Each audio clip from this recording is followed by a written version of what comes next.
to another episode of the Bottom of the Stream Movie Show. My name is Adam. My name is Nick. Welcome to this week's episode. Just the one welcome this week. Yes. Cool. How are you, Nick? Fine. We didn't do a wave this week. No, because someone is going on their holidays. Yeah, I'm going away for a few days, and I don't have time to edit 2 episodes this week, unfortunately. We'll make up to you next week. Yeah. We'll do a new belong something. Wave. But then even next week's going to be tough. Oh, yeah. Because I only get back till Thursday. Just back from holiday. So we'll work it out. I'll have to get back, watch the film, and then we'll record that day. This feels like an off-podcast It conversation. does, yeah, sorry. That's How are you, fine. Nick?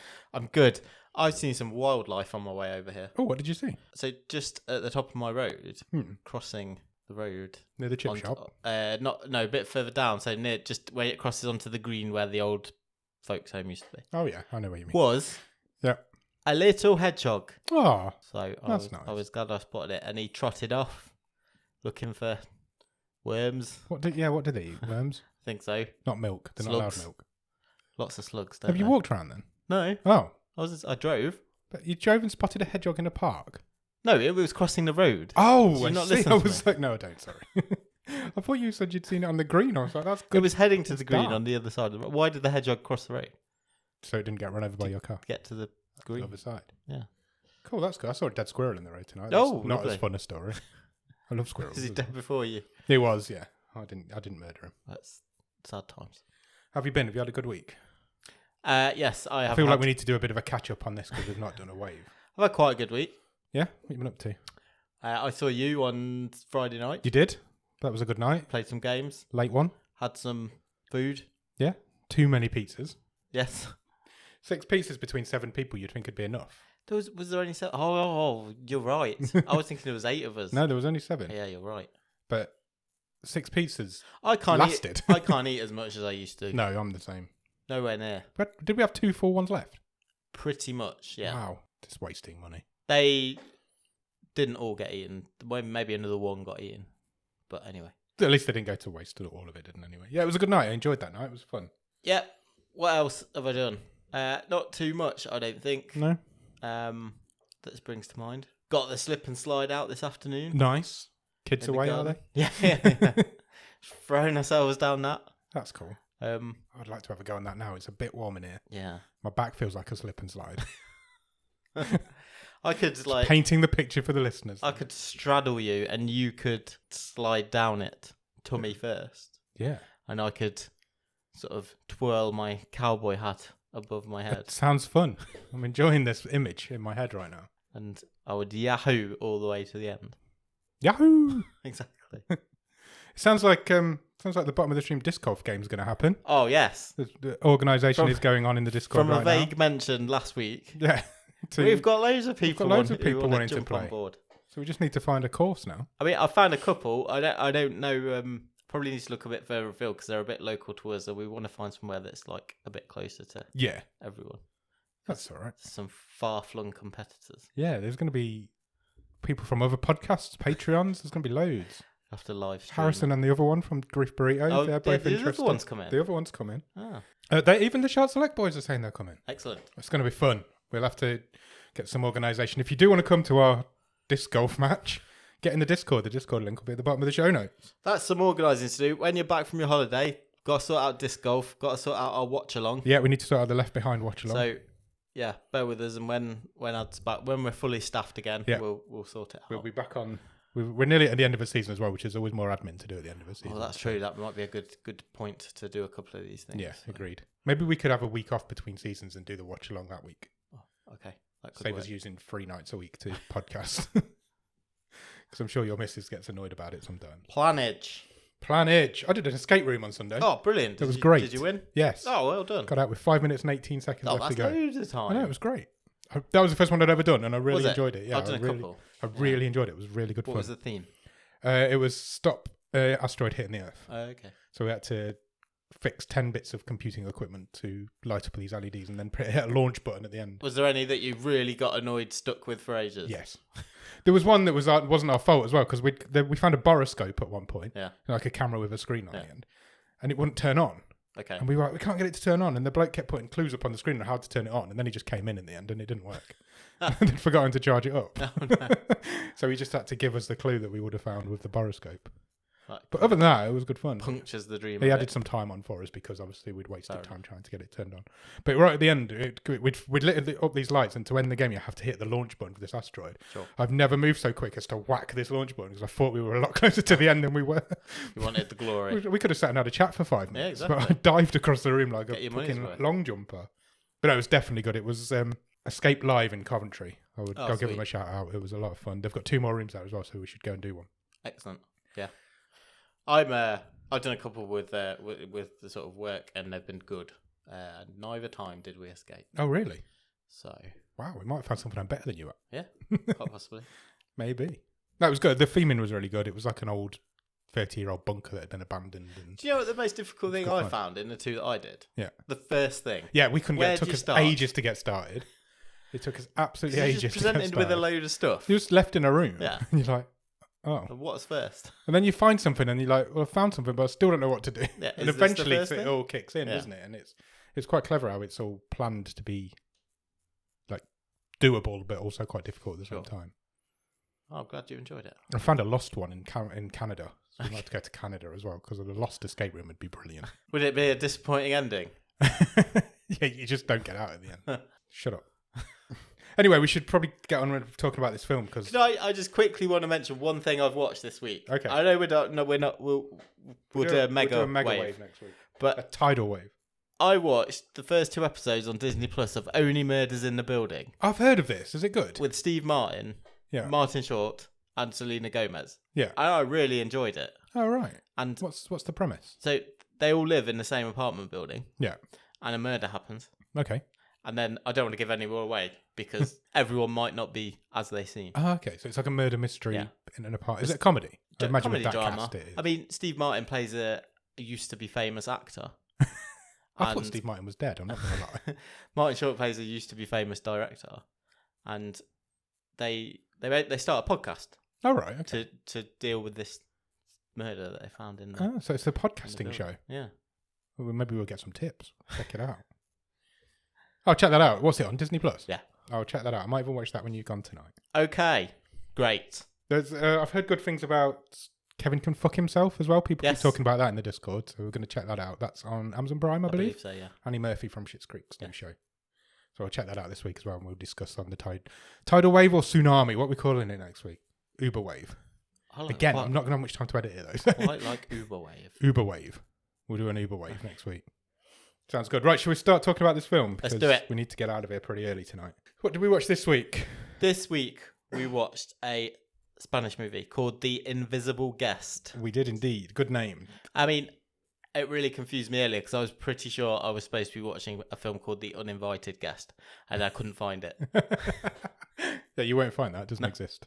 We had a bit of a timing issue as well, didn't we? Did we? Didn't you find something wrong with the length of the movie? Oh, only on Google, and the internet's just wrong. So, you know, if you just put the name of the movie into Google, and it comes back, what would you like to do? Overview, cast. Yeah. And it says it's 3 hours, 24 minutes long. Wow. That couldn't be more wrong. It's like double how long it actually is. Over double. No, luckily, it isn't that long. Don't trust the internet, people. Because I'll get into it. Let's go through the cast and crew, and then I'll go into the issue I had with this movie to start with. So like Nick said, we watched The Invisible Guest this week. The Invisible Guest is from 2016. It is a 12. It runs for 1 hour and 46 minutes and is currently rated 8.1 out of 10 on IMDb. We were right up at the top half of the stream. Yeah, that's very high. Yeah, it is. Very high. I think it's the second highest rated film we've done. Okay. I think The Dawn Wall's at 8.2. That's okay. But that's also recently left Netflix. It came back. Oh, did it? It went and came back. It went and came back? In days, okay. I'm sure it did. Fair enough. Anyway, that's by the by. So this film stars a guy called Mario Casas. He plays Adrian Doria. I couldn't find out much about him because he's Spanish, and obviously we've not seen many Spanish films. However, I did also notice that this film stars Anna Wagner. Okay. Maybe Wagner? No. Spanish don't do that, do they? No. Anna Wagner. She plays Virginia Goodman. She was in Mirage. Oh, was she? Which is the only other Spanish film we've done. So both Spanish films we've done both starred this same girl. She didn't play a big part in Mirage, but she was one of the policemen, I think. Okay. She was in it. Also stars Jose Coronda. He plays Thomas, and Barbara Lenny plays Laura. Laura's not in it a lot. Laura gets killed in the first scene. She's But she's in lot. it a bit Flashbacks, afterwards. Yeah, flashbacks and etc. stuff. Written and directed by a guy called Oriol Paulos. Okay. Ever heard of him before? Don't think so. You have. Have I? He wrote and directed Mirage. Did he? He did. So we've done 2 Spanish films in this show's history, and he's written and directed both of them. There you go. What are the chances? Well, how many Spanish writer-directors are there? well, there's lots, but I mean, it's not that much of a coincidence because Netflix tend to like batch buy, don't they? Yeah, I think So that's if it's from possibly what happened. So if they'll have a deal with the production company, yeah. if not with But they've both happened to get to the bottom of the stream and both managed to find it onto our long list and have both come out. Well, they've both come out is the coincidence. Right, I guess so, yeah. That's really all I found. I didn't really know a lot else about him, but I am going to check out some of his other work because he's now done 2 quite good films on this show. Mirage, I stand by the fact that Mirage is still the best film we've ever seen. I think pound for pound, it's right up there. It's definitely the most sort of, oh shit, I was not expecting that. And that was actually an amazing movie. It's the most I would have sat and watched that in a cinema and enjoyed it. Yeah. Rather than, because a lot of these you wouldn't. Course. Even the top ones, you wouldn't necessarily enjoy them in a cinema. Yeah, because it's a hidden gem. It's not necessarily It's not necessarily an epic gonna... blockbuster. But Mirage, I think, would have got there. I find it weird that it didn't finish top of season 2. I think it came second. Yeah. But behind Hush, which is another amazing film. Yeah. Season 2 was our strongest top of the stream. It would have been nice to have one of them this season. It would, wouldn't it? I think season 2 is our strongest top end of the stream. Hush and Mirage. Was that What Keeps You Alive as well? Yeah, I think that was great. Yeah, season 2 was good. We've gone downhill since then.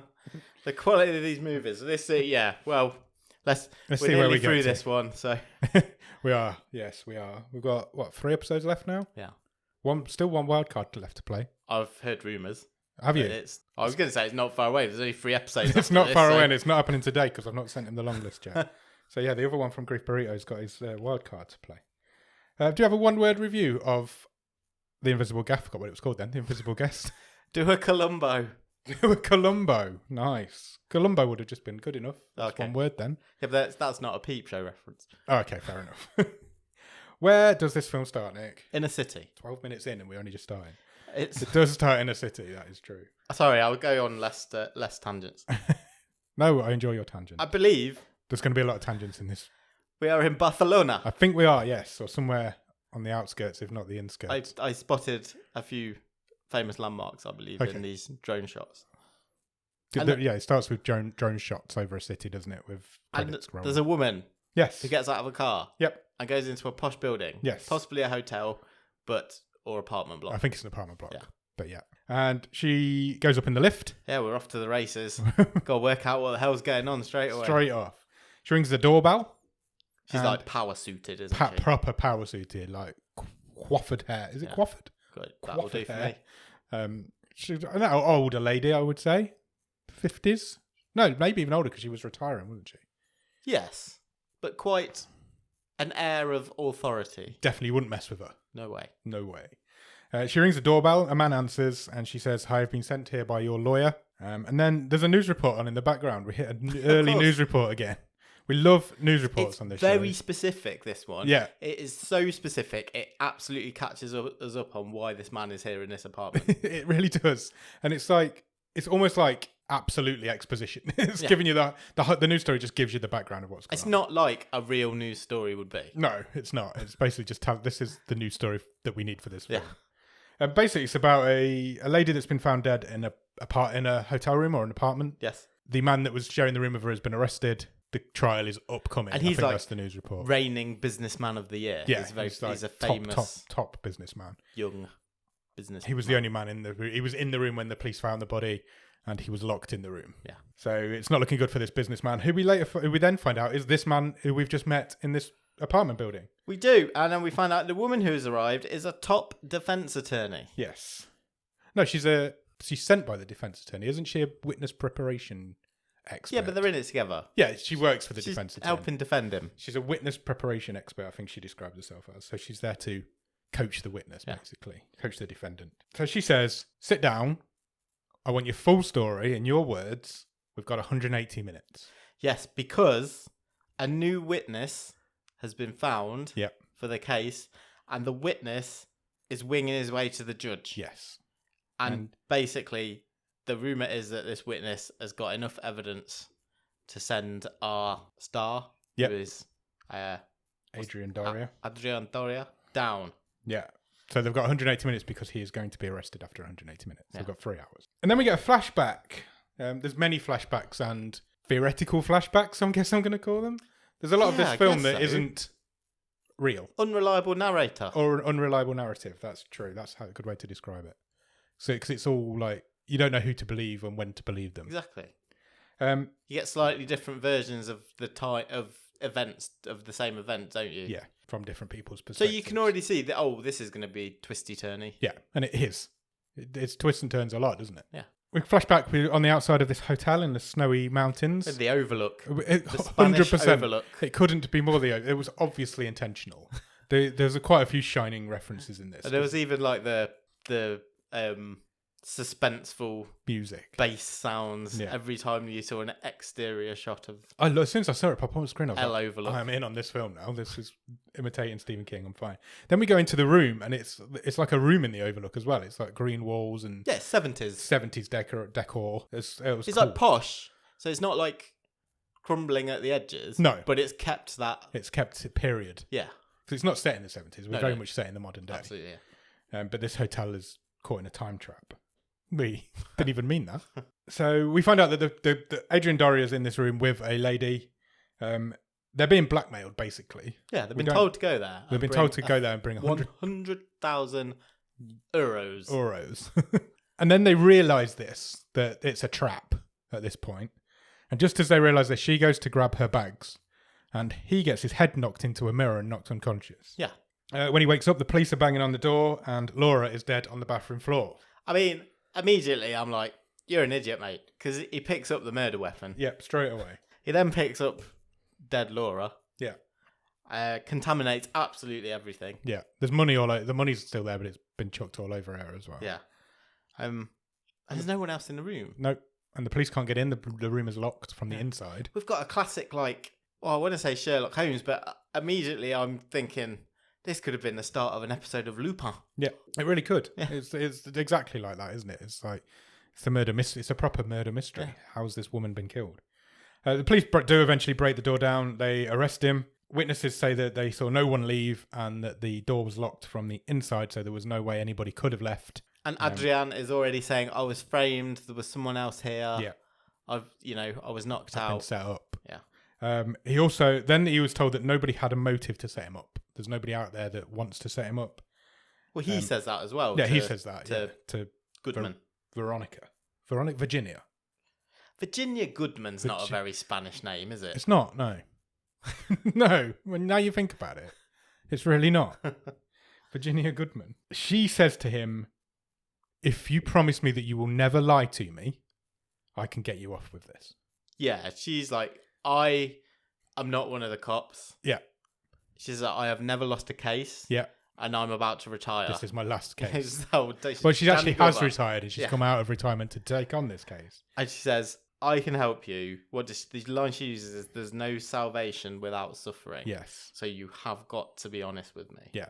Because she doesn't believe his story. It's not that she doesn't believe his story, but at this point she says, I don't believe that there's no one out there who's got a motive. Yes. There's got to be something or someone that wants to take you down. Yeah. And she's quite aggressive about it. Yeah. And she's like, you need to stop lying to me because I know you're lying to me. And you need to tell me the truth. And if you do, you will not see any prison time. She then puts a sort of yellowing old newspaper in front of him. Yeah. With a headline that's got words to the effect of young man disappears. Yes. And tells Adrian not to lie again. Yeah. Tell me about Daniel Garrido. Yeah. That's what she says. So his face sort of crumbles at that point because he knows now that his game's up, I suppose. But at this point, anyway, that's what we're thinking. And he starts the next sentence with, it all started 3 months ago. Indeed. And then we flash back again. So this whole film is basically him telling her a story and us seeing that at the same time. Us seeing that at the same time. Yes. But what he's telling her may not be true, but we're still seeing that. Correct. That's pretty much what this whole film is, isn't it? We're seeing his version of events. Yes. Even though he may be lying or may be telling the truth, we don't know at this point.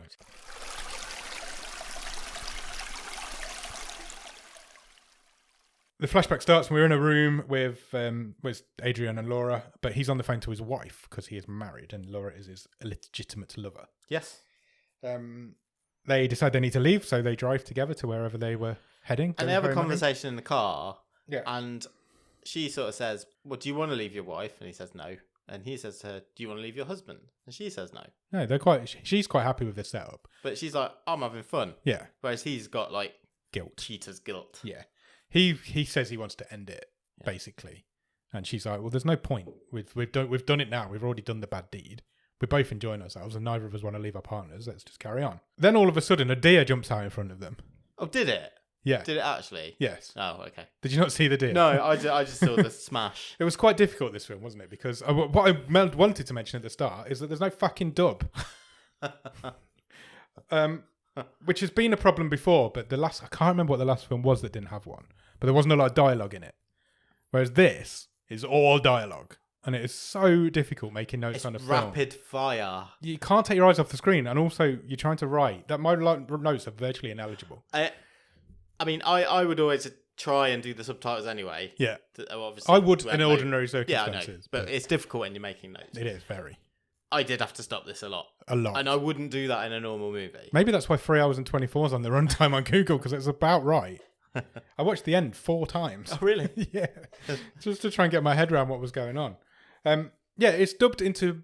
It's obviously originally in Spanish. It's dubbed into German, French, Italian and Brazilian, but not English. It doesn't make any sense. So you maybe looked away while you were writing and missed the deer. But this deer jumped out in front of them, which forced them into the wrong lane, which made another car spin out.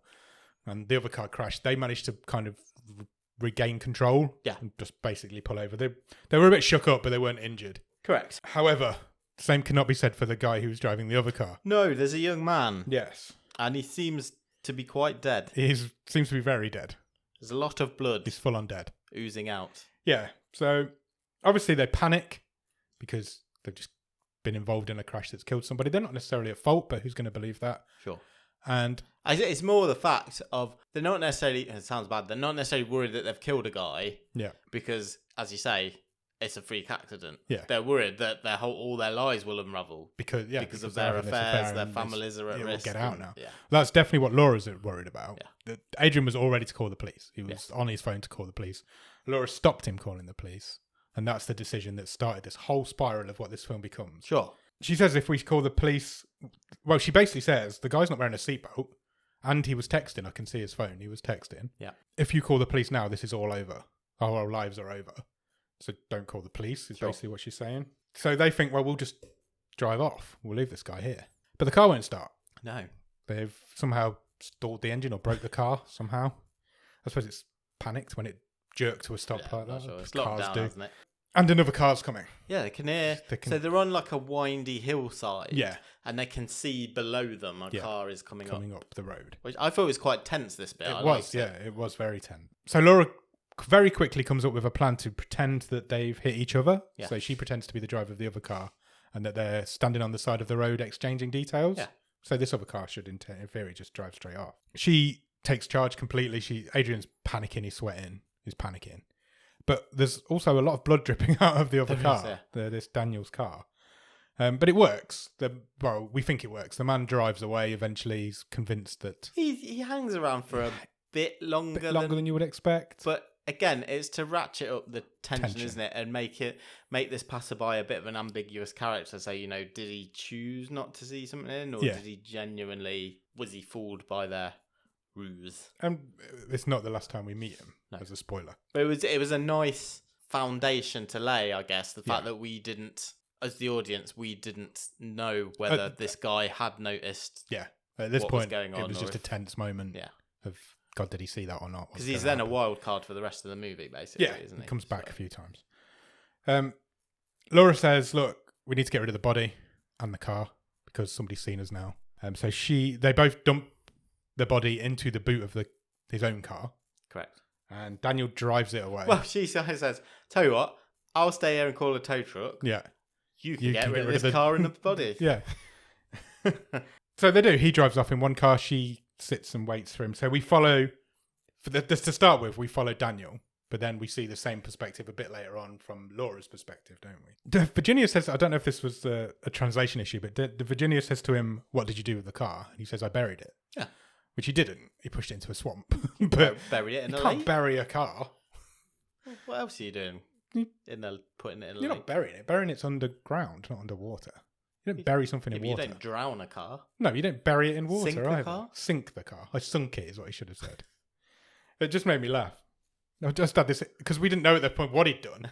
I just had this image of him just digging this massive hole and driving a car into it. Like, Would it take what's that Stephen King film with John Cusack? Dolan's Cadillac. Yeah. Yeah, so he tells Virginia he got rid of the car. Sorry, my own note just made me laugh. Sorry. Why? What did you put? Adrian takes the kid's car and regrets his life choices because he's quite sad while he's driving. He's very sad whilst he's driving. Wondering how has my life got to this life point? Is not good for him at the minute. Eventually, he pulls over near this like swampy lake and he pushes it in, and then he just stands and watches it sink. But a deer sees him. A deer does see him. It's just again another tense moment because you hear. And I thought it was quite good Yeah. because it laid a solid foundation and we didn't know if the deer really saw him, Yeah. or if he chose not to notice. Yeah. And that deer became a wild card for later. It did again. There's lots of foreshadowing going on, but basically we hear a crack in the forest. And we're like, oh, somebody seen him? And then it turns out to be a deer. I wonder if you think it was the same one. Could have been. Could have been. Who knows? That they nearly hit earlier. It's really got it in for him. Like in is it Jaws 4 when they're like, it's the same shark. It's come back. Yeah. It's following me. I think it is. After that, they meet up and Laura picks him up in the car and they drive off together.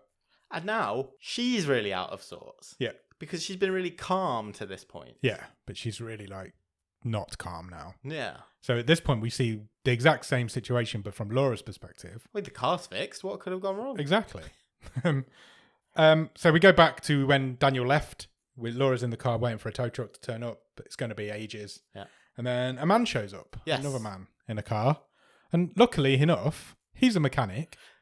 I had a couple of real big issues in this film, and there's two huge coincidences that happen in this movie that really help drive the plot forward. Yeah. And this is the first one.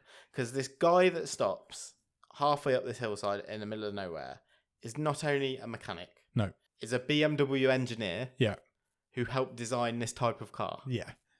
Which was unnecessary. It's an unnecessary detail. Unnecessary, wasn't it? An unnecessary detail we didn't need. Because it made me go, that's a bit Even if he'd have just gone, I'm a mechanic, I'm like, oh, that's a coincidence. But I'll let it off. Because if you change it to, I'm a mechanic, I tell you what, I can have a look at it. I can't give you any promises. Yeah. But I've seen something similar before. But what we get here is effectively, I helped design these cars. I've got all the software. I've got everything I need. Come back to my house, half an hour. Yeah, it was unfortunate and it was unnecessary. Yeah. Because he could have just been it did a little bit. He could have just been a happy mechanic who happened to be able to fix the car. Yeah. He didn't need to go into that much detail. Weird, it was weird. I'm glad you spotted that. It was weird. So she basically says, oh, it's all right, I'll wait for the tow truck. He convinces her to come back to his house. Yeah, so you can have dinner. My wife's there. My wife's there. We'll sort you out. We'll get you going. It won't take long. Yeah. It'll be you'll be on the road quicker than the tow truck would turn up. Sure. So he tows her back to his house. We meet Laura's husband for the first and only time, I think, at this point. Oh, we see him a bit later on. Do we? Okay. But yeah. He calls her Bruno. And just checks she's okay, basically. Yeah. And I've written it. He seems nice. Yeah, lovely guy. He's like a banker, isn't he? Yeah, That's important. She said she'd missed her flight or something and he wanted to come and pick her up. And he just was nice. He was looking out for her. We then get back to the guy's house. The guy's called Tom or Thomas. And his wife's like... They've got a nice house. They've got a lovely house in the forest. He's a well-paid mechanical engineer. Retired mechanic, yeah. And his wife she says, come inside, I'll make you some coffee. You can wait while Thomas tinkers around with your engine. Not a euphemism. Thomas looks suspicious. A couple of times. So he kind of gives her a sideways glance while she's on the phone to Bruno. Yeah. And then... Because Bruno uses her name, but she's given a fake name. Yeah. I don't know if he twigged that. I'm not sure. It was the first thing that spotted. It's because she's not entirely truthful because she's like, oh, don't pick me up from the airport. Yeah. And he's like, well, you just told me you're driving to Barcelona. Exactly. And she did. She called herself Raquel. And then Bruno was like, hi, Laura. And he obviously could hear it. And so Laura goes into the house with the guy's wife. She makes some coffee. They sit down and start talking about life in general. Sure. Now, then she sees a photo. Does the photo get given to her to look at? Or so they're just talking about life and stuff. Yeah. And I think she starts talking about her son, doesn't she? Yeah, she says, so we moved out here to escape city life, and she's not been very well, wife. And she asks Laura if she's got any children because she notices a wedding ring. Laura says, well, no, I don't really want them. And then the wife says, oh, we have a son. Look, here is a picture of him. Here's his photo. And would you believe it? The son is the guy they've just killed in this car accident. Of course. Laura's face at that point was one of the best bits of acting I've ever seen because it just fell off. I mean, it was great.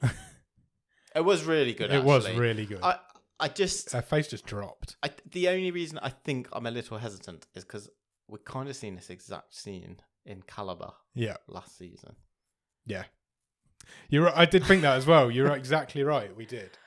And they're very different movies. Very different. But they're driven by the same kind of event. Yeah. And it's the same, I've coincidentally met the family. Yeah.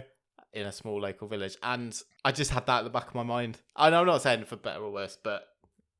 You can't judge a film because you've seen it before in Exactly. a film. It's just one of those things. While Laura's having this realization that she's in the house of the pet of the kid that she just murdered, the mum/wife gets a telephone call, and it's from Peter, his name, isn't it? Yeah, it's Thomas. Daniel. So Daniel's friends ring them and say, "Look, he's not showed up. He was supposed to be here by now. We've not seen him." So Laura's freaking out. The mum's now freaking out because her son's missing. Yeah. So she's like, "It's okay. I've got his mobile number. I'll call his mobile." Well, first Thomas comes back and says, "Fix your car. Yep, your car's sorted. Ready to go." He finds out about his son, and he's like, "Look, he'll be fine. He's an adult. He's a boy. He's a boy adult. Not 18, 19, 20 probably, around that age. Yeah, it's like... He was driving. So. What makes you think he's told us where he's really going? Yeah, he could be having an affair. Exactly. Anything could be going on. So the mum's like, I'll ring his phone. Yeah. There's an issue. Laura's got his phone in her pocket. Yes. Nice. This was very tense. This was very tense. I was like, what is she going to do here? Absolutely stupid decision for her to take the phone. Yeah, I don't know. Why did she even take the phone? Don't know. Don't know, but she did. Obviously, the mum starts calling the phone. Laura's wandered off into a different room in the house. Yeah. And the phone starts ringing. So she quickly buries it under the sofa cushions. Yeah. Which is clever. That's the best she could do in there. The parents come in. I mean, arguably, just flick it onto silent. Yeah. But, sorry, it sounds like I'm really nitpicking. That's fine. The parents come in. Obviously, they find the phone, find out their son's not got the phone. Laura's like, good luck with your son. I'm fucking off. Yeah. I'm getting out of here. I'm done. So she does. She leaves. She leaves them to it. She leaves them to find her son. At that point, she then meets up with Adrian, and we're back to where we were 10, 15 minutes ago. They sell his car at a scrapyard. Yeah. Because it's obviously been seen now at the scene of a crime. Gives a big wad of cash to the junker. And it gets junked. And then he reports it's stolen.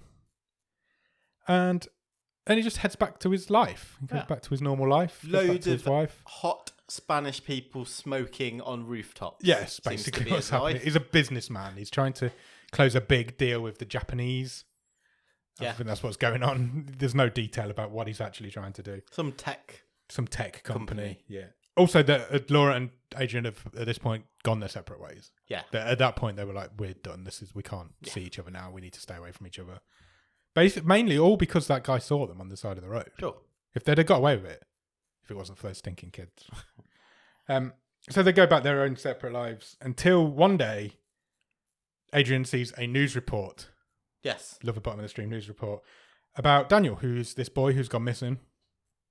And basically, there's a search party out there looking for him. That's what's happening. His dad's on the TV and trying to find his kid. I think a few days had passed. It's not long, I don't think, but a few days had passed.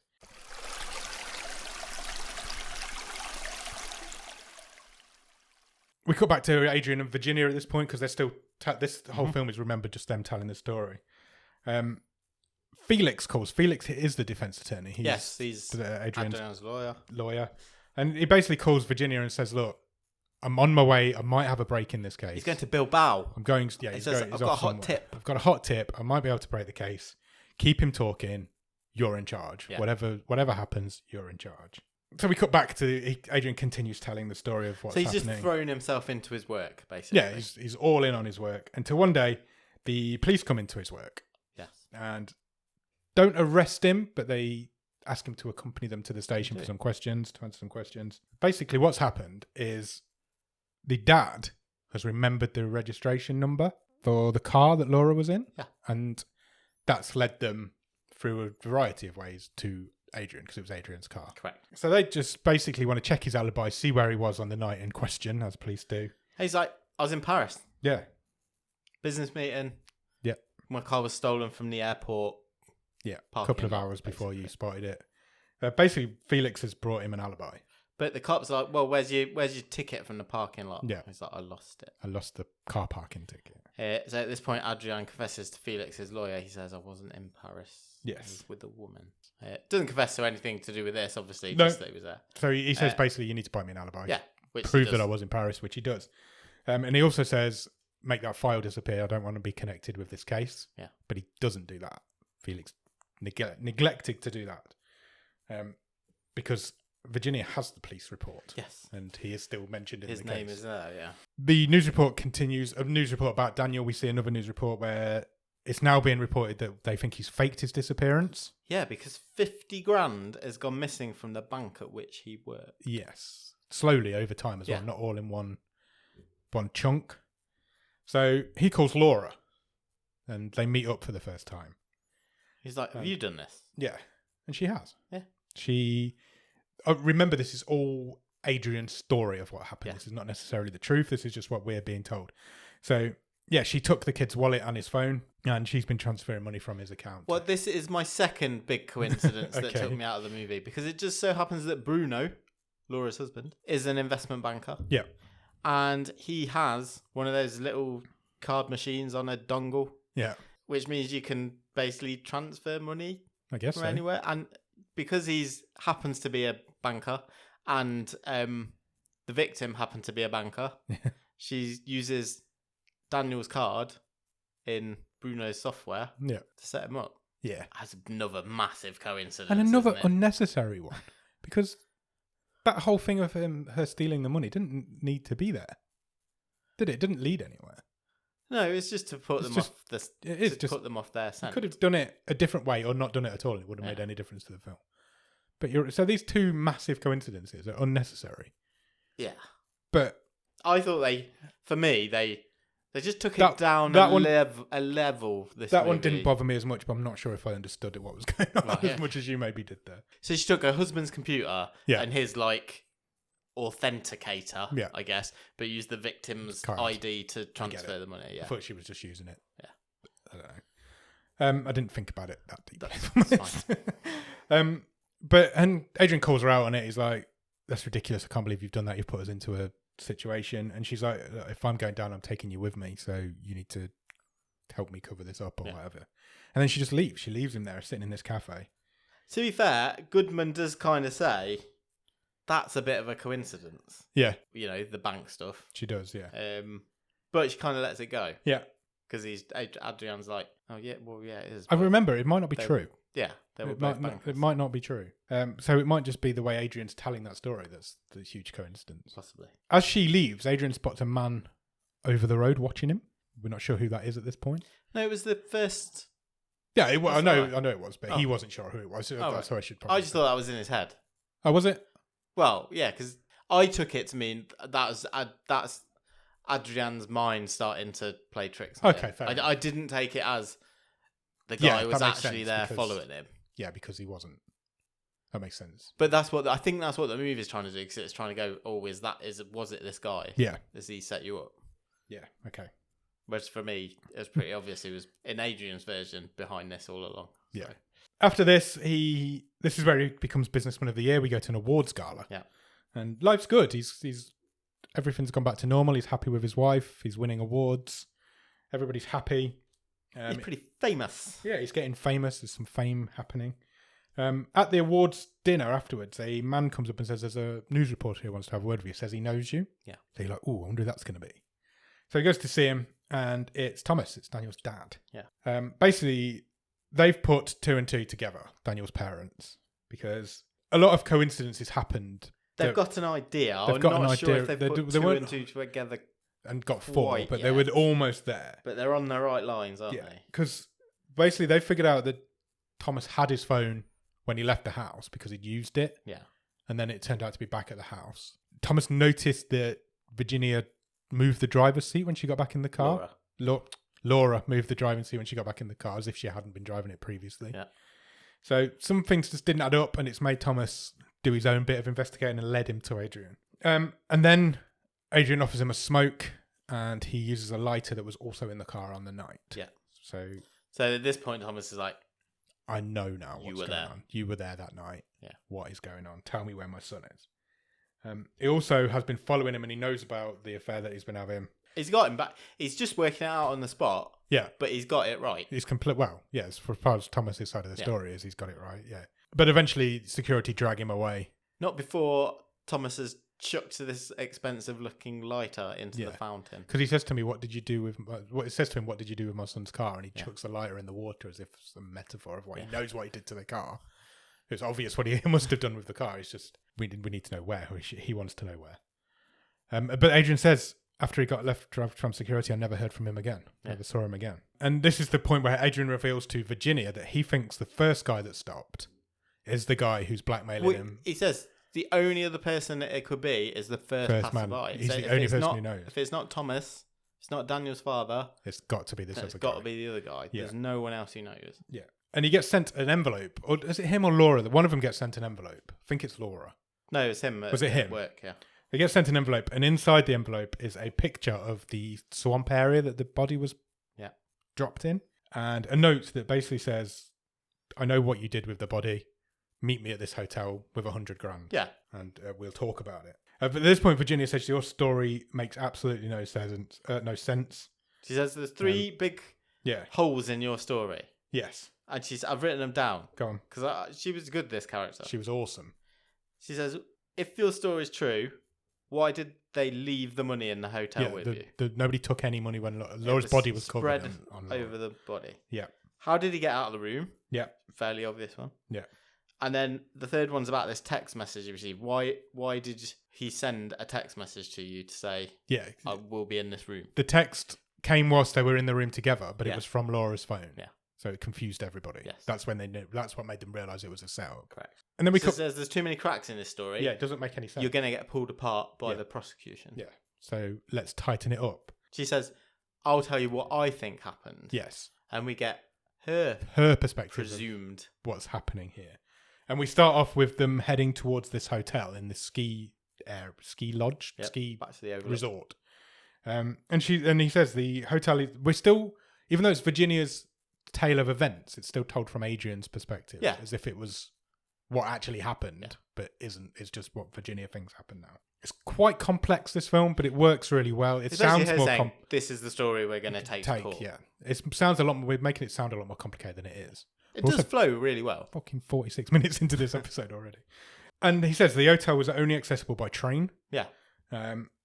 So they got on this train, checked into that. They were given a room to check into, 715. It should have been 237.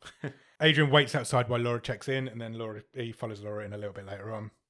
I thought to myself at this point as well, this guy's for a top businessman, you'd think he'd be quite strong and sort of he's quite. She really wears the trousers in these flashbacks, and she's just like, fucking wait outside, you're useless. Basically, yeah, he's very meek, isn't he? Yeah. And we then see what followed again. We see Adrian get knocked out, then getting the text message, and Laura getting murdered. So Goodman postulates the killer must have already been in there. Yeah, it was Thomas. We see Virginia get murdered by Thomas. Yeah. The Daniel's dad. Adrian's not so sure. Yeah. He's like, I'm still not sure about that first passerby. Yeah. And when we cut back to Virginia and Adrian, and that's when Virginia explains, that's just my theory. This is what we should go with. This is also when we find out that Virginia retired 2 weeks ago, and this is her final case. She says, because she gets angry with him. She's like, look, I'm basically the test run for the jury. Yeah. If I don't believe it, they're not going to believe it. So we need to work out how this person got out of the room. Yeah. She says the only way we can get anywhere with this is to implicate Thomas and to find out how he got out of that room. We need to figure out how he got out of that room. Yeah. Because it was locked from the inside when you were in there with the body. That is the key to the whole thing. How did he get out of the room? And then she gives him a plausible story. Yes. Because she continues with her theory. So she gives... This was brilliant. She puts in front of him another newspaper clipping. Yeah. Which is... I'm not sure how they got this photo, the press, in the first place. But it's... Probably from a guest. Adrian coming out of the police station when he was questioned. Yeah.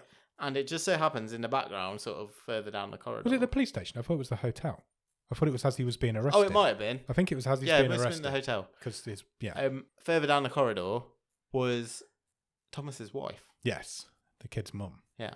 So she was there whilst he was being arrested. Yeah, that kind of gives Goodman an idea. And she's like, right. Here's your story. Yeah. This is what we're going with. So basically, to cut it short a little bit, Thomas was in the wardrobe in the room before those two got in there. Yep. His wife was working as a receptionist, and she gave him a handle for the windows because it's winter. They remove the handles from the windows to stop people being able to open them. But he's now got a handle for the... This is why nobody could get out of the window, because the handles were shut. This is why the room was a locked room. And because she was working there, she had a handle for the window, so she gave him that. So he set the whole thing up, did the whole murder, and then left through the window. We see all this happen. Yeah, and then kind of edged his way along the ledge, didn't he, back into the storeroom, which he'd left over the window, over that one open. Yes. Where he then puts the window handle back in her drawer. The police show up because somebody heard a noise in the room. She, being the receptionist, lets the police into the room. And as the police find the body, she relocks the window with the handles. Really clever. Like, really clever. Virginia gets a phone call at this point. Cut back to Virginia and Adrian talking. She takes this phone call and then says to Adrian, right, the prosecution's witness is the first driver. Yeah. That changes everything. Because now their story makes no sense now. So that's it. He's nothing to do with this story. If he's putting you there at that roadside, you're fucked. That whole story we've just concocted doesn't matter anymore. Because it isn't about Laura's murder now. It's about Daniel's murder. Yeah. So now they need a whole new story, and they need a whole new story quickly. So Virginia comes up with one on the spot again. She's a hero. And she says, we have to now paint Laura as the mastermind behind all of this. Yeah, and you're the patsy along for the ride. Yeah. She's like, you were never there you were in Paris. You were never there when the car accident happened. But to make that story fit, we need to put something of Laura's in the car with Daniel's body. Yeah, we have to link her to the body. We have to link her to the body to make that work. So she gives him a map and she says, where's Daniel's body? Because we need to do this like now, sharpish. But then Adrian says, what about this witness? And this is the bit I had to watch like 4 times because I didn't really understand. I'm still not sure I 100% do. And then Virginia says, there isn't one. I made it up. Yeah. It's not true. She's like, I'm putting you under duress, basically. Yeah. She's like, I know you're still lying to me. And I just wanted to see why and if you trusted me as much as I'm trusting you, I guess. Yeah, but then he says he's not worried because he's kind of like, he's so arrogant at this point. Yeah. He's like, actually, we were testing you, me and Felix, because we wanted to see if you're good enough that you could come up with a story to get me out of this. Yeah. Because then we'd know we could trust you for tomorrow. He says, I needed you to get Thomas out of that room. Yeah. And you did. Yeah. It's basically, so now we can completely trust each other. Because he says, I needed to know I could put your life in my hands. Put my life in your hands. We then find out. Why did he reveal this? He trusts her now. He knows everything, and he's completely on board with her as his He's lawyer. Done himself here, though. He's completely does himself here. He undoes himself because he reveals to her at this point that just before he pushed the car into the lake, Daniel wasn't dead. Yeah, there was a thudding in the boot. He knew by that point that it was too late because Laura would have already set the wheels in motion. He says, to be fair, he was virtually dead. He was almost dead. He was pretty much dead. He was still fighting. He was bleeding out, but he was still fighting. He knew at this point that Laura had set the wheels in motion. There was no going back now. Yeah. So he slammed the boot shut and chucked him in the lake, where we see Daniel drown horribly. She's not happy with this. She's completely not happy with this. She calls him a murderer at this point. She says, I will not let my perfect record be tainted on my last day. And she says, now you must follow my story to the letter. Yeah. Because if you deviate even slightly, you're fucked. That's basically what I took it different. I thought she was like, well, no, that's still our story. Yeah. But she's like, look, you're not cleverer than me. Stop lying to me. Stop tricking me. Because what if this happened? Yeah. And then she goes all Columbo on him. She does, yeah. So she gives him a third story now at this point, doesn't she? Yeah. Because she's like... So she basically flips. She doesn't believe his story anymore, so because she knows now that he's a murderer. Yeah, because he's lied to her all the way through. So she said the pieces fit together. She flips Adrian and Laura's role, basically. So she says the pieces fit better together if we reverse these roles. So he's the pushy bastard, and she's a bit more the meeker one in the partnership. But she was the one who was being drowned in guilt afterwards, and she sees him on the TV becoming a celebrity, living his best life, and she arranged this whole meetup. She wanted to confess to the parents. She wanted to confess to the murder. She wanted to give the cash to the parents. Yeah, and then turn themselves in. Yeah, basically confess to the murder, give the cash to the parents, and turn themselves in. Then she set this whole wild story up. This is a little bit convoluted here. So basically, she lured Adrian to the hotel. Yeah, with the intention of doing this. He obviously was like, "I am not fucking doing that." Yeah. But she realised he was in a locked room by this point. Yeah. Is that the point where we see him kill her? Yeah. Yeah. So this is still Goodman going, This is what I think happened. This is what I think happened. This is the point where she reveals that the photo in the hotel, Daniel's mum, is a fake. Yeah. Because there's no reflection of her in the mirror. It's been photoshopped badly. And then Felix calls. Yeah, so basically, just to tie that off before we do. Yeah, God, because I completely lost that bit. So Adrian killed Laura. Yeah. Knocked himself out. Yeah. Spread the money everywhere, then knocked himself out. It would have been difficult the other way around. And waited for the police to come in. Yeah. And said, well, there was someone else in it. There was somebody else in here, even though the room was locked. Yeah. Then Felix calls, and Felix says, I've had a miracle. Yeah. We are home safe. Yep. Everybody's happy. He's like, I have found the first driver. Yes. And he is never going to breathe a word of this again. Yeah. Because he's walking away with a huge sports bag full of euros. Yeah. So the witness has disappeared. So now we don't know if we can trust Virginia or not. Yeah. Because why would Felix be chasing down this guy if he's not the witness? So it's all unraveling slightly. We don't know who, at this point, like you said earlier, with unreliable narrator.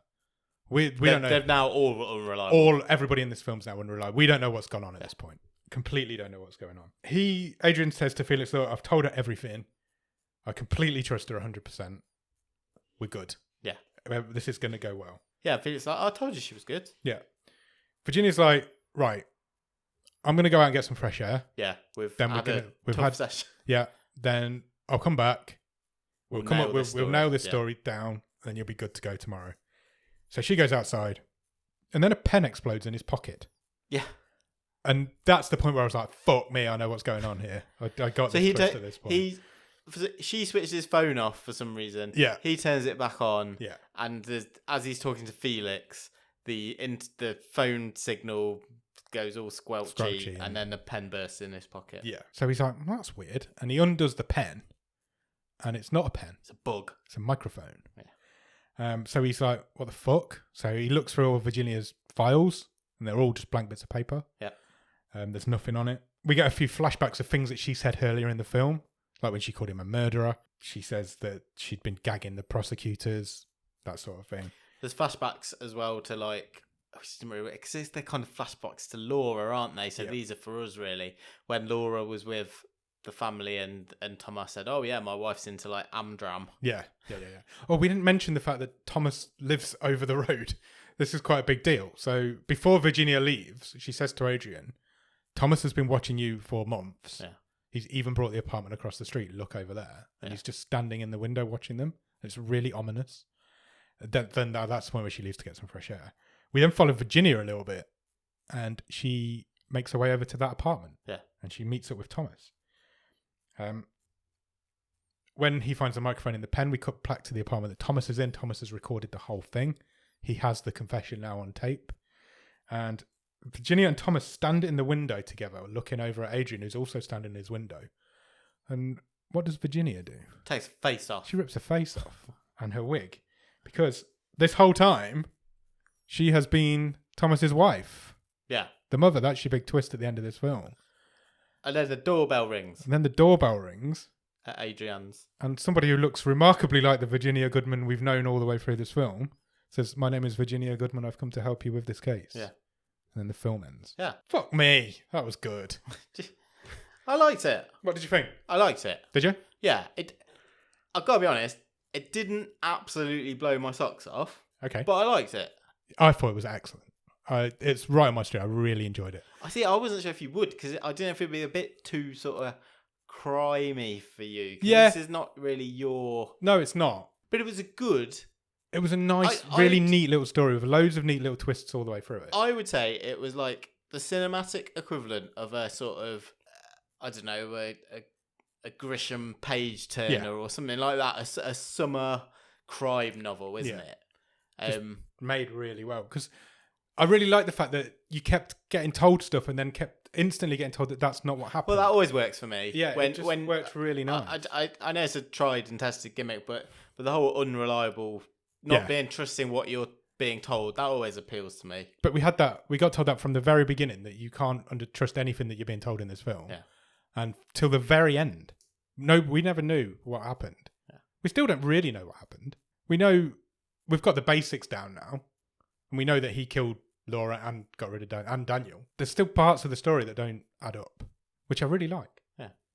I really liked it. Yeah, I thought it was good. I do think it is rated far too high on like. Do you Amazon. really? Yeah, it's never an 8.1. No way. Yeah, maybe. That's very high. Maybe it's a mid-7. But it was good. The acting, the performances were really good. I thought the woman who played Virginia was incredible. The original Virginia. I thought she was great, and I did really like the guy who played Adrian, because when he turned from sort of meek to absolute fucking asshole, double murderer, I thought he did that really well. The guy who played Thomas's dad, Daniel's dad, Thomas, he was really good. Again with the lady who played Laura doing the reverse, going from sort of the asshole to the victim. I thought it was excellent. It was good. I liked it. There's just something there that I'm not quite sure about. It's not Mirage. No. But it's good. Yeah. You're not going to be disappointed by this. If you like a crime mystery thriller, you're on board with this. You're going to love it. You love the twists and turns. The only downside of it is it's got no fucking dub. It did like I say, we've talked about it. It took a couple of liberties that I was like, that's a bit sloppy. Yeah. But it works. It works. Those things that were sloppy didn't turn out to be true. They were parts of Adrian's story that he was making up. Oh no, the whole I'm a BMW engineer was true. True, it was. That was pretty. Okay, yeah, I'll give you that. Yeah, you can maybe get away with the second one with the bank transfer because that money might have come out of his personal. Yeah, you don't know. Yeah, we don't know. We don't know the full story of what actually happened. Yeah, on the whole, I enjoyed it. Cool. Really enjoyed it. Me too. I loved it. How would you turn the tide on it? There's only one thing I'd change. Go on. Give it a dub. Please, somebody dub it into English. I'd like to see it remade in English. I think it's a really good little crime story. I did happen to notice, not that I'm usually one for the facts, this has got 3 remakes. Oh, really? And it's only 4 years old? Did we say? Yeah, 5 now. It's been remade in, I think it was Italian, German, and in Bollywood. Oh, in Bollywood? Yeah. Wow. Okay. Well, that's cool. You could see this. I wonder if any of them have got a dub. I may have said the same thing about Mirage. Quite easily going through the Hollywood machine. We definitely said that about Mirage, and you definitely could see Mirage getting like that. Mirage is the only film that we've seen so far that I think I'd watch that again. I think I'd happily... it's been a while now since we watched Mirage. Probably 2 years. No, probably a year and a half. I think I could sit and watch Mirage again. Oh, it's brilliant. 100%. It's a great film. Greatest film we've done on this podcast. And in a few years, I probably would watch this. I probably wouldn't be against watching this again. I really enjoyed this. Yeah, I mean, it was fine. It was really good. I don't think it's anywhere near on Mirage's level. No, it's not as good as Mirage. I'm not sure Mirage it's as good brilliant. as something like Lupin. No, probably not. But look, it's a really good. It's a little gem. I was really right. It's a proper little hidden gem. Yeah, properly hidden gem. Stream table. Think about Mirage.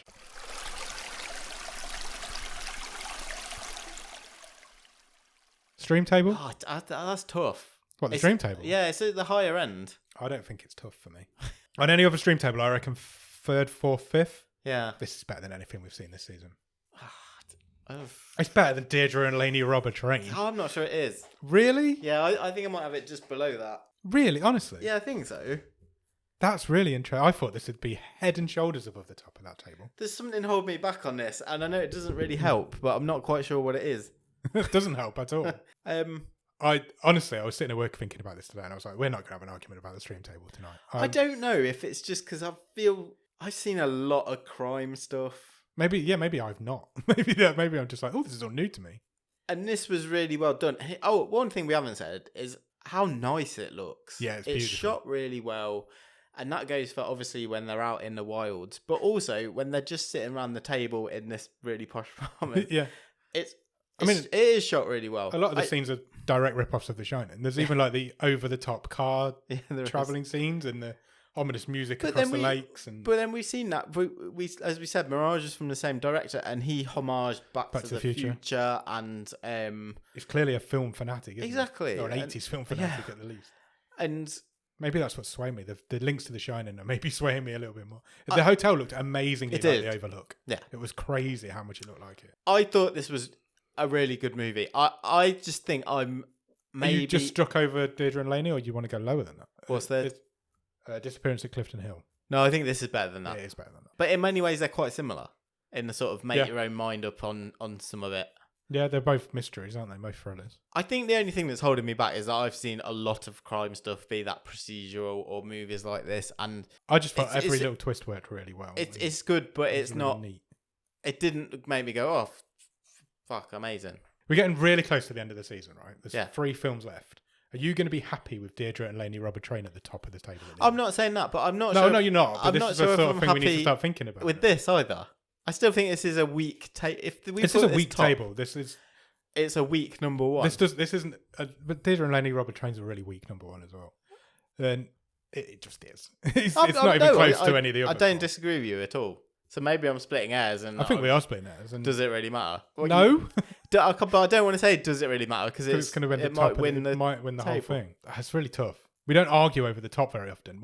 If a film gets to the top, we're usually like, yeah, that's the best film. Yeah, totally. And I'm not against this movie, and I'm not against Deirdre and Laney Rob a Train. I don't really feel that strongly about either of them, and that's what I'm struggling with. Well, I do feel quite strongly about this one. Fine. So can we put it at the top of the table? Okay, please? fine. Yeah? Yeah, fine. I just think it deserves to be there. As if I was going to rewatch one of them, it would 100% be this one. Okay. So, happy? No, I am. And maybe I'm a bit swayed as well by the fact that you told me this is like 8.1 on IMDb. That's and high. I'm thinking, no. There's only the Dawn Wall way. we've seen that's even anywhere near that high. No way. No, I know what you mean. It's not that good. No, I know what you mean. And I get a bit of that is it's not very well watched. So it's gonna... I don't know how many... Let's see how many people who have seen it are probably more likely to rate it higher. But especially because it's a Spanish film as well, so they're going to be film fans who are watching it. So but probably right. Having said all that, if there's one thing we have learnt so far in our nearly 5 seasons of this, which is now nearly 125 films, if a Spanish film turns up, it's you're usually in for fucking a good brilliant. time. Yeah. Mirage was 2 in season 2. The Blacksmith and the Devil. The Blacksmith and the Devil was right up there. Yeah. Again, one of the best films we've ever seen. Yeah. And this is a proper hidden gem. I'm finding a passion for Spanish cinema. Oh, I don't know how that's happening, but it's made me want to look up this director and see what else he's done. Yeah, what he's got next. Yeah, or what he's done before, because both of those films are excellent. They're both excellent films. Yeah. Number 1. Okay. You know this short episode we said we were going to have? Yes. I think it's going to be the longest one of the season. Oh, really? Do you want to pick next week's film? Yeah, let's do it. Episode 23. What do you want? Let's go for... Should we do comedy? I feel like we've not had a comedy for a few weeks. Okay. Because we had Triple Threat, didn't we? We did. SPF 18, which I still have no idea how to categorise. Yeah. Yeah? Yeah, something light. I'm going to press the button. Are you ready? Do it. It has picked a film called Villains. Okay. Any idea what Villains is? None whatsoever. Is it like a superhero team-up movie? Is that what you reckon? No. What do you think it is then? Is it more crime? It's a comedy drama horror thriller. Okay, good. I love a comedy drama horror thriller. It's from 2019. Do you want to know the synopsis? Yes, please. It says, after a pair of amateur criminals break into a suburban home, they stumble upon a dark secret that 2 sadistic homeowners will do anything to keep from getting out. Okay, sounds like a bit of a black comedy. Black comedy, it does. Micah Monroe, isn't it? All right. She's been on the stream before. Yeah, she does ring a bell. Was she in Tao? Tao, she was indeed. She was being bothered by the AI in that posh house. She was indeed. It's also got the brother of a Captain's Gallery member in it. Oh. Bill Skarsgård. Oh, Pennywise himself. You're going to say Stephen Amell for a minute there. Stephen Amell was born on exactly the same day as me. Oh, really? As a fact for you. Yeah, Bill Skarsgård's in it. Pennywise himself. Looks good. I'm up for that. Looks quite humorous. It's only on for an hour and a half, so we're all good. So yeah, go and check out Villains. And in the meantime, check us out on Instagram, Twitter, and Letterboxd at BATS_podcast. If you want to email us, the email address is bottomofthestream@gmail.com, and the website is bottomofthestream.com. On the website, you'll find every episode we've ever recorded, all 5 season stream tables, and you can even buy some merch if you want to get hold of a Bottom of the Stream poncho. And then join us on Patreon, patreon.com/bottomofthestream. If you join that, you'll get early access to episodes, you'll get some bonus episodes. Nick writes a newsletter every month. And if you come in at the top level, you'll get a wild card, so you can pick the film that we watch one week. I really like the word poncho. Sorry, I just realised. It's a nice word. Carry on. I'm not even sure if they sell them on there, but they might do. Where did I get to? Discord. Come and join us in the Discord, especially if you want to come and play disc golf with us. That'd be random, but it'd be fun. Also, it's not just called Discord because it's about disc golf. That's just a happy coincidence. That is, I hadn't noticed, and it is a happy coincidence. The disc golf. Disc golf.